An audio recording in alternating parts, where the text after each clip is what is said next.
So Germany's new Chancellor, Mr. Merz, has found a new best friend in Kiev. And what better way to mark the start of a wonderful relationship than potentially starting World War III? How, I hear you say? Well, that's quite easy. First, allow the little dictator to strike Moscow, and then tell Kiev you'll fund their own long-range missile program.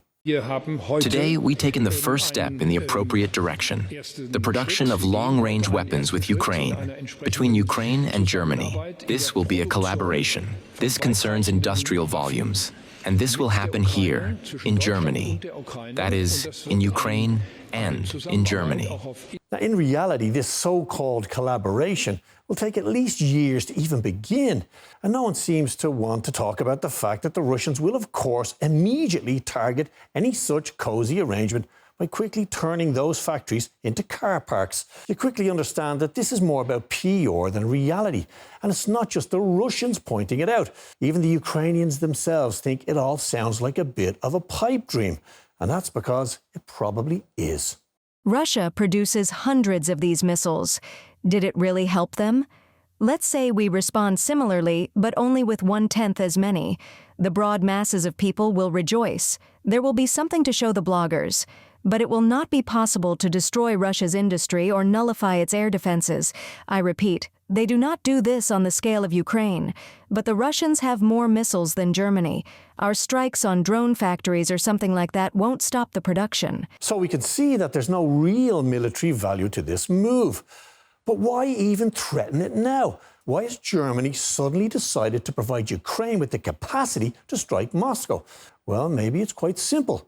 Push Kiev to provoke Russia by striking Moscow, then hope Russia responds by striking Kiev or Kharkov, thus pulling the US into a direct conflict with Russia. Even long before the German gifts were promised, the Hungarian Prime Minister saw this for exactly what it is. I thought that the moment would come sooner when the Europeans realized that without the United States, supporting Ukraine makes no sense at all. Without the United States, Ukraine has no chance of even holding on to its remaining positions, let alone regaining anything. And while the voice of reason in Europe has a Hungarian accent, Ukraine continues to bang the drum for escalation. Zelensky is basically demanding that the US continues to arm and fund the war against Russia. And Kiev isn't even trying to hide it. There are people saying Europe could offer security guarantees without the Americans, and I always say no. How would that be possible if basically only the Patriot systems can protect us from any missiles? Regarding security guarantees, without America, we cannot even consider that. And of course, Mr. Zelensky's new friends in Brussels completely agree. It is therefore essential that we keep the United States on board and convince President Trump. Ukraine is not the problem. Additional strength can come only from our side, from European Union and from the United States. And we are here also to demonstrate that Europe, our countries, the whole West, that we are ready to sacrifice a lot to support you.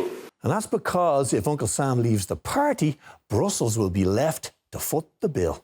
We've spent hundreds of billions of dollars on this war. Again, this was a European situation.